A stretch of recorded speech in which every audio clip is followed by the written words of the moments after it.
இன்றைய நிலையை உணர்த்தும் சிறு கதை.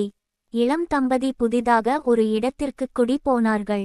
அதிகாலை தேநீர் குடித்தபடி ஜன்னல் வழியே இருவரும் வேடிக்கை பார்த்து கொண்டிருந்தனர். பக்கத்து வீட்டு பெண்மணி துவைத்து விட்டு துணிகளை உலர்த்தி கொண்டிருந்தாள். பார்த்து கொண்டே இருந்த மனைவி சொன்னாள், அந்தம்மாவிற்கு துவைக்கவே தெரியவில்லை போல் இருக்கிறது. துணியில் அழுக்கே போகவில்லை பாருங்கள். கணவனும் பார்த்தான். ஆனால் பதில் எதுவும் சொல்லவில்லை. தினமும் அவர்கள் எழுந்து தேநீர் குடிக்கும் நேரமும் பக்கத்து வீட்டு பெண்மணி துவைக்கும் நேரமும் ஒன்றாகவே இருந்ததால் மனைவி தினமும் அடுத்த வீட்டு சலவை சரியில்லாதது பற்றி தினமும் சொல்லிக் கொண்டேயிருந்தாள்.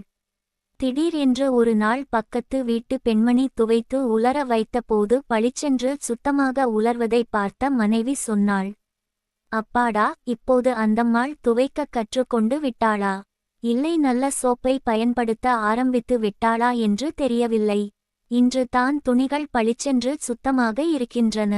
கணவன் அமைதியாகச் சொன்னான், இன்றைக்கு அதிகாலையில் தான் நான் நம் வீட்டு ஜன்னல் கண்ணாடிகளைச் சுத்தம் செய்தேன். இப்படித்தான் நாட்டில் நடக்கின்றன. நம் வீட்டு கண்ணாடி சுத்தமில்லாத போது அடுத்தவர் வீட்டு துணிகள் அழுக்கு படிந்தே காட்சி அளிக்கின்றன.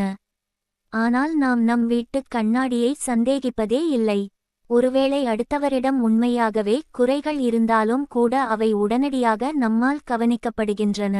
அதற்கு ஏதாவது நியாயமான காரணம் இருக்கலாம் என்று கூட நம்மால் யோசிக்க முடிவதில்லை. மேலும் இது போன்ற தகவல்களை தெரிந்து கொள்ள எனது சேனலை சப்ஸ்கிரைப் செய்யவும்.